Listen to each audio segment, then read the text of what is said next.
हर महादेव। दोस्तों, आप सभी लोग जानते हैं कि 29 जुलाई 2024 को पड़ रहा है श्रावण माह का दूसरा सोमवार। दोस्तों, यह जो सोमवार है श्रावण महीने में पड़ने वाला सबसे बड़ा सोमवार है, क्योंकि यह श्रावण महीने में पड़ रहा है, जिसका बहुत ही बड़ा और विशेष महत्व होता है। और ऐसा दिन पूरे साल में सिर्फ एक ही बार आता है। और दोस्तों, आप सभी लोग जानते हो कि सोमवार का अगर सबसे बड़ा कोई उपाय है तो वो 108 चावल के दाने वाला उपाय है। तो दोस्तों, इस श्रावण माह के दूसरे सोमवार के दिन आप लोगों को इस 108 चावल के दाने वाले उपाय को जरूर करना है। बहुत सारे लोग होंगे जिन लोगों ने इस उपाय को न किया हो, मतलब पूरा साल निकल गया और उन्होंने किसी भी दिन इस 108 चावल के दाने वाले उपाय को न किया हो। पर दोस्तों, आपके पास एक आखिरी मौका बचा हुआ है, जो कि 29 जुलाई के दिन। तो इस दिन आप लोगों को इस वाले उपाय को जरूर कर लेना है। भले ही आपने पूरे साल भर अभी तक इस उपाय को न किया हो, पर अगर आपने इस श्रावण महीने के सोमवार के दिन अगर इस वाले उपाय को कर लिया तो आपको इस उपाय को करने का वो फल मिलेगा जिसकी आपने कभी कल्पना भी नहीं करी होगी। इसीलिए आप लोग इस वाले उपाय को एक बार जरूर कर लेना, ताकि आप लोगों के हाथ से यह मौका न जा सके और आपको इस उपाय को करने का फल मिल सके। दोस्तों, यह उपाय पंडित जी ने अपनी अभी की ही शिव महापुराण की कथा में बताया है, जिस उपाय को आज हम आपको बहुत अच्छे से समझाने वाले हैं। इस वीडियो को देखने के बाद इस उपाय को समझने के लिए आपको कोई और वीडियो को देखने की जरूरत नहीं पड़ेगी। तो चलिए दोस्तों, उपाय को शुरू करते हैं। देखिए, यह श्रावण महीने के सोमवार के दिन यह इतना खास होता है, इतना महत्वपूर्ण होता है। देखा है कभी कभी बड़े बड़े पूजा पाठ अनुष्ठान से जो मनोकामना पूर्ण नहीं होते, वो श्रावण महीने के दिन एक छोटे से उपाय करने से ही आपकी मनोकामना पूर्ण हो जाती है। और बहुत सारे लोगों ने इस उपाय को किया भी है और उनको इस उपाय को करने का फल भी जरूर मिला है। अगर आप लोग भी इस उपाय को करना चाहते हैं तो आप इस उपाय को पहले अच्छे से समझ लेना, सुन लेना, उसके बाद करना। आपको इस उपाय का फल जरूर मिलेगा और इस उपाय को कर लेने से आपके घर में चाहे किसी भी प्रकार की दुख और समस्या क्यों न चल रही हो, आपको उसका कारण भी नहीं पता है कि भाई यह समस्या किस कारण से चल रही है। उसका कुछ भी कारण हो सकता है, जैसे पितृ दोष हो सकता है या किसी भी तरह का मंगल दोष भी हो सकता है। तो इस दिन आप लोगों को यह वाला उपाय कर लेना है। यह एक ऐसा उपाय है जिस उपाय को अगर किसी विशेष दिन पर किया जाए तो भाई उस विशेष दिन का जो है वह तो हमें मिलता ही मिलता है, पर हमने उस दिन पर इस उपाय को किया है तो हमें उससे भी बड़ा फल मिलता है और फल बहुत जल्दी मिलता है, क्योंकि आप इस उपाय को बहुत ही बड़े और विशेष दिन पर कर रहे हो। तो चलिए अब उपाय के बारे में बात करते हैं, लेकिन उससे पहले आप लोगों को यह जानना आवश्यक है कि आखिर यह उपाय किस समय करना है, किसको करना है और कैसे करना है। तो चलिए हम आगे आपको वीडियो में एक एक करके बता देते हैं। लेकिन उससे पहले अगर आप लोग हमारे चैनल पर नए हैं तो हमारे चैनल को सब्सक्राइब कर लेना और इस वीडियो को लाइक करके कमेंट बॉक्स में श्री शिवाय नमस्तुभ्यम ओम नम शिवाय जरूर टाइप कर देना। तो दोस्तों, इस 108 चावल के दाने वाले उपाय को हमें इस सोमवार के दिन कैसे करना है, किसको करना है, किस समय करना है और कहां पर करना है, ये सारे सवालों के जवाब आपको इस वीडियो में मिल जाएंगे। और जो ये वीडियो देखेगा भाई, उसको 108 चावल के दाने वाला उपाय जरूर करना चाहिए, क्योंकि इस दिन एक चावल के दाने का भी बहुत ही बड़ा और विशेष महत्व होता है। और जब बात आ जाए 108 चावल के दाने की, तो यह सोने पे सुहागा वाली बात हो जाती है और ये एक बहुत ही बड़ा उपाय हो जाता है इस श्रावण सोमवार का। तो अब दोस्तों, इस 108 चावल के दाने वाले उपाय को आखिर करना किसको है, सबसे पहले हम लोग वो बात जान लेते हैं। तो देखो, घर की जो बड़ी माताएं बहनें होती हैं, उन माताओं बहनों में से कोई भी एक बड़ी माता बहन इस वाले उपाय को कर सकती है। और दोस्तों, अगर आप चाहें तो अपने घर में से सभी सदस्यों को भी इस उपाय को करवा सकते हैं। अगर किसी व्यक्ति की खुद की कोई मनोकामना है, खुद की कोई दुख और परेशानी है जो कि वह अपने लिए ही करना चाहता है, इस वाले उपाय को तो वह खुद अपने लिए भी कर सकता है। बाकी अगर कोई घर में से ऐसा है जो कि अपने पूरे घर परिवार की सुख और शांति के लिए ये वाला उपाय करना चाहता है, तो भाई वह भी कर सकता है। उसमें भी कोई दिक्कत वाली बात नहीं है। कहने का मतलब ये है कि इस उपाय को हर एक सदस्य भी कर सकता है और पूरे घर परिवार के सदस्य के लिए घर की बड़ी माताओं बहनों में से कोई एक माता बहन भी कर सकती है। माताएं बहनें अगर घर में उपस्थित न हो या वो यह वाला उपाय न कर पा रही हो तो फिर घर का कोई बड्ढा सदस्य भी इस 108 चावल के दाने वाले उपाय को कर सकता है, चाहे फिर वह पुरुष ही क्यों ना हो। उसमें कोई भी दिक्कत वाली बात नहीं है। अब दोस्तों, इस 108 चावल के दाने वाले उपाय को हमें करना कहां पर है? हमें इसे शिव जी के मंदिर में जाकर करना है। बहुत सारे लोग प्रश्न करते हैं, हर एक उपाय को करते समय क्या हम इस उपाय को घर पर कर सकते हैं? तो इस वाले उपाय को आप घर पर नहीं कर सकते हो। इस वाले उपाय को करने के लिए आपको शिव जी के मंदिर ही जाना पड़ेगा। उसके बाद में दोस्तों, जो अगला प्रश्न निकल कर आता है वो यह आता है इस उपाय को लेकर कि आखिर इस उपाय को हमें किस समय करना है, सुबह के समय करना है कि शाम के समय करना है? तो देखो, इस वाले उपाय को आप लोग सुबह के समय भी कर सकते हो और शाम के समय प्रदोष काल में भी कर सकते हो। अब अगर आप पूछो कि भाई सबसे उत्तम समय कौन सा रहेगा इस 108 चावल के दाने वाले उपाय को करने का, तो हम आपसे बस यही कहेंगे कि इस उपाय को आप सुबह के समय करेंगे तो ज्यादा बेहतर होगा। बाकी अगर प्रदोष काल शाम के समय भी करेंगे तो भी अच्छा होगा, उसमें कोई भी दिक्कत वाली बात नहीं है। तो अब दोस्तों, जो अगली सबसे बड़ी और महत्वपूर्ण बात आती है वो यह आती है कि सुबह अगर हम उपाय को करेंगे तो हमें कितने बजे से लेकर कितने बजे तक के बीच में करना है, और शाम के समय प्रदोष काल में करेंगे तो हमें कितने बजे से लेकर कितने बजे के बीच में करना है। तो देखो, सुबह जितनी जल्दी हो सके आप उपाय को करने की कोशिश करना। बाकी अगर किसी कारणवश लेट भी हो जाओ, थोड़ी देर भी हो जाए तो 10 या 11 बजे तक भी आप उपाय कर लेना, पर 12 बजे से ज्यादा देरी ना हो, ठीक है?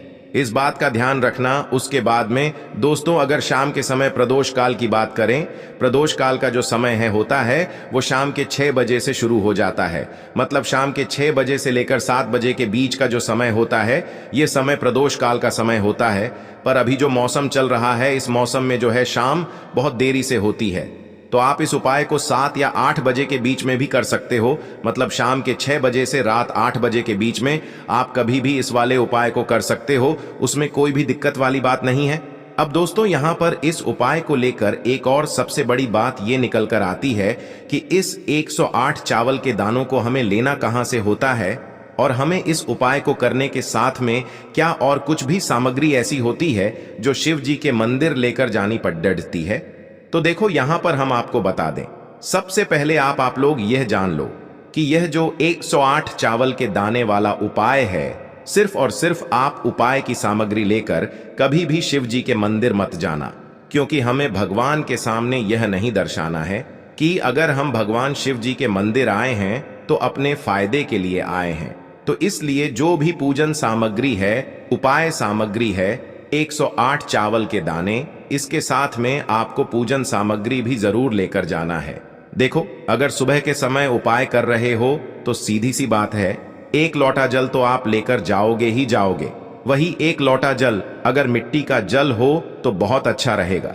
मिट्टी का जल कैसे बनाया जाता है, इसके लिए हमने पहले से बहुत सारी वीडियोस बना दी है। आपके पास इस दिन एक आखिरी मौका रहेगा मिट्टी का जल शिव जी पर चढ़ाने का और उपाय को करने का। बहुत बड़ा आपको इस दिन फल मिलेगा। तो इसलिए इस दिन हो सके तो भाई मिट्टी का जल चढ़ाना तो अपने साथ में कम से कम 1 लोटा जल तो आपको लेकर जाना ही जाना है। अगर मिट्टी का जल नहीं है तो घर का जल भी आप इस्तेमाल कर सकते हो। इसके अलावा जो भी पूजन सामग्री है, देखो 108 चावल के दाने ये अलग आपके रहेंगे और जो आपकी पूजन सामग्री रहेगी वो अलग रहेगी। पूजन सामग्री में आप जो भी चीज लेकर जाना चाहे वो लेकर जा सकते हैं, उसमें कोई भी दिक्कत वाली बात नहीं है। वहीं अगर हम बात करें शाम के समय की, तो शाम के समय शिव जी पर जल नहीं चढ़ता है, इसीलिए शाम के समय आप लोग एक दीपक तैयार कर लें जो कि गोलबत्ती का आटे का शुद्ध देसी गाय का घी का होगा, है ना।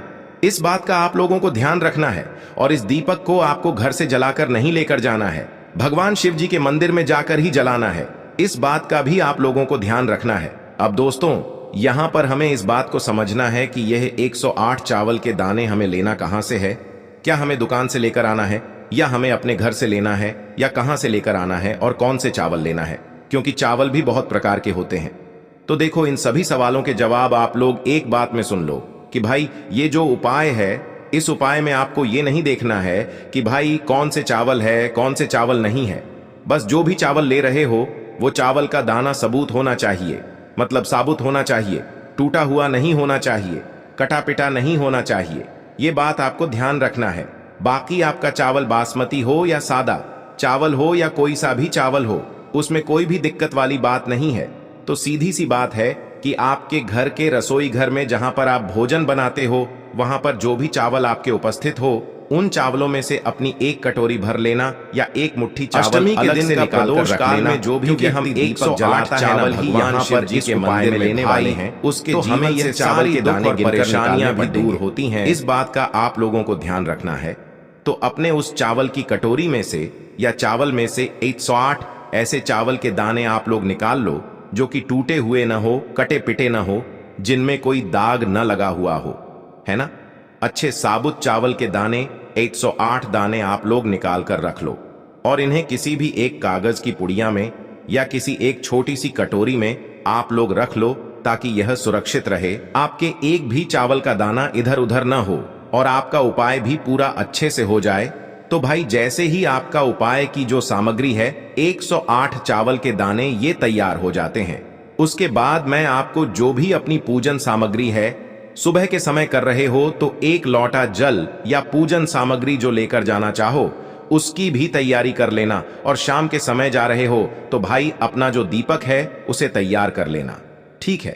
और उपाय को करते समय शुद्धता का विशेष रूप से ध्यान रखना, ठीक है। सुबह सुबह स्नान करने के बाद ही उपाय को करने की आप लोग तैयारी करना। उसके बाद अगर शाम के समय की बात करें तो शाम के समय आपको स्नान करने की जरूरत नहीं है, पर शुद्धता का ध्यान रखना है। आपको स्नान तो नहीं करेंगे, आप हाथ मुंह धोकर भी इस वाले उपाय को शाम के समय प्रदोष काल में कर सकते हैं। इसमें कोई दिक्कत वाली बात नहीं है। तो आप अपने उपाय की पूरी सामग्री तैयार करके आपके पास ही में जो आपका शिव मंदिर हो वहां पर पहुंच जाइए। सबसे पहले शिव मंदिर में जाकर आप लोगों को उपाय नहीं करना है, पहले भगवान के दर्शन करना है, भगवान से आशीर्वाद प्राप्त करना है। फिर शिव जी की शिवलिंग के पास में आना है। शिवलिंग के पास में आने के बाद आप जो पूजन सामग्री लेकर आए हुए हैं, जैसे कि सुबह गए हुए होंगे तो एक लोटा जल और जो भी पूजन सामग्री लेकर आए हैं आप उनसे भगवान शिव जी की पूजन कीजिए। सबसे पहले तो एक लोटा जल ही चढ़ेगा, उसके बाद में आपकी पूजन सामग्री चढ़ेगी। उसके बाद में अगर दोस्तों शाम के समय अगर आप इस उपाय को कर रहे हो तो अपने साथ में कम से कम एक जो दीपक है गोल बाती का जो आप अपने साथ में लेकर गए हो, उस दीपक को मंदिर में जाकर अपनी माचिस से जलाना है और उस दीपक को शिवलिंग के पास में रखना है, ठीक है। इस दीपक को रखने के बाद ही आप लोगों को अपना ये वाला उपाय शुरू करना है और दीपक को ज्यादा पास में मत रखना। वैसे भी गर्मी पड़ रही है, भगवान शिव जी को आंच नहीं लगनी चाहिए, है ना। तो भाई जैसे ही आपकी पूजा अर्चना हो जाती है आप भगवान शिव जी को प्रसन्न कर लेते हैं। उसके बाद में शिवलिंग के पास ही में आप कहीं पर बैठ जाइए, सामने या आसपास जिस जगह पर आपको बैठना हो वहां पर बैठ जाइए और अपने वह 108 चावल के दाने अपने सामने निकाल कर रख लीजिए, क्योंकि अब यहां पर उपाय को यहां पर करने की आपको तैयारी करना है। और इस तरीके से जब आप उपाय करेंगे, पूजन सामग्री करने के बाद, पूजन अर्चना करने के बाद, तो आपको उपाय का फल बहुत जल्दी और बहुत बढ़ा होकर मिलेगा। तो अपने 108 चावल के दाने अपने सामने निकाल कर रख लेना। और यह जो उपाय है यह आपकी सीधे हाथ की हथेली से होगा, इसलिए इस बात का भी विशेष रूप से ध्यान रखना है। तो सीधे हाथ की हथेली का प्रयोग करके ही आप लोग अपना इस वाले उपाय को करना। अपने सामने जो भी आपकी कागज की पुड्डियां है उसको खोल कर रख लो, या कटोरी है तो भाई उसे अपने सामने रख लो और अपने वह 108 चावल के दाने निकाल लो, ठीक है। उसके बाद में दोस्तों अब आपको क्या करना है कि शिवलिंग आपके सामने होगी तो आपने वह 108 चावल के दाने एक एक करके आपको शिव जी के शिवलिंग के ऊपर चढ़ाना है। कहां पर चढ़ाना है? शिवलिंग के ऊपर चढ़ाना है, और कहीं पर भी नहीं चढ़ाना है। आपको अपने हथेली से तो शिवलिंग के ऊपर चढ़ाना है, भले ही फिर वो अपने आप जलाधारी पर गिर जाए या मतलब वहीं पर गिर जाए, उसमें कोई दिक्कत वाली बात नहीं है, पर आप चढ़ाओ शिवलिंग के ऊपर ही। तो आपको क्या करना है, अपना पहला चावल का दाना उठाना है, श्री शिवाय नमस्तुभ्यम बोलना है, और शिवलिंग पर चढ़ा देना है। इसी तरीके से दूसरा चावल का दाना उठा है, शिवलिंग पर चढ़ाना है और मंत्र बोल देना है। और फिर तीसरा चावल का दाना उठाना है, श्री शिवाय नमस्तुभ्यम बोलना है और चढ़ा देना है। इसी प्रकार से आपको पूरे 108 चावल के दाने एक एक करके शिव जी के शिवलिंग के ऊपर चढ़ाना है और भगवान से प्रार्थना करते जाना है। मतलब प्रार्थना तो आपको आखिरी में करना है, पर हर एक चावल के दाने को चढ़ाते समय श्री शिवाय नमस्तुभ्यम जरूर बोलना है। उसके बाद ही में यह चावल का दाना शिवलिंग के ऊपर आपको चढ़ाना है। जैसे ही आपके 108 चावल के दाने शिवलिंग के ऊपर चयारच जाते हैं, तो भाई उसके बाद में आपको क्या करना है, भगवान से अपनी मनोकामना बोलना है। मनोकामना भी कब बोलना है, जब आपका 108 चावल का दाना आपके सीधे हाथ की हथेली में हो और आप उसे चढ़ाने के लिए जा रहे हो। श्री शिवाय नमस्तुभ्यम बोलकर उस आखिरी चावल के दाने को शिवलिंग के ऊपर चढ़ा देना और भगवान से फिर अपनी वह मनोकामना बोल देना, जिस मनोकामना के लिए आप लोग अपना यह वाला उपाय कर रहे हो। जिस भी दुख और परेशानी के लिए आप लोग अपना यह वाला उपाय कर रहे हो, उसके बाद में जैसे ही आप अपनी मनोकामना बोल देते हो, आपका यह वाला उपाय पूरा हो जाता है। पर दोस्तों, उपाय को करने के बाद आप लोगों को 2 मिनट भगवान शिव जी के मंत्र का जाप जरूर करना है और मंत्र का जाप करने के बाद भगवान से एक और बार प्रार्थना करना है अपनी मनोकामना के लिए या अपनी जो भी दुख और परेशानी है उसके लिए। इसके बाद में आप लोग भगवान को देखकर भगवान से प्रार्थना करके उनसे आशीर्वाद लेकर वहां से उठ सकते हैं और अपने घर पर जा सकते हैं। बस दोस्तों, यहाँ पर यह वाला उपाय पूरा हो जाता है। इस तरीके से जो भी व्यक्ति छोटी छोटी चीजों का ध्यान रखते हुए इस 108 चावल के दाने वाले उपाय को करेगा, निश्चित सी बात है उसे उसकी मनोकामना जल्द ही पूर्ण होगी और जो भी दुख और परेशानी है वो भी बहुत ही जल्दी दूर होंगे। और दोस्तों, अगर आपको हमारी ये वीडियो पसंद आई हो तो हमारे इस वीडियो को लाइक और चैनल को सब्सक्राइब जरूर करें। हर हर महादेव, ओम नमः शिवाय।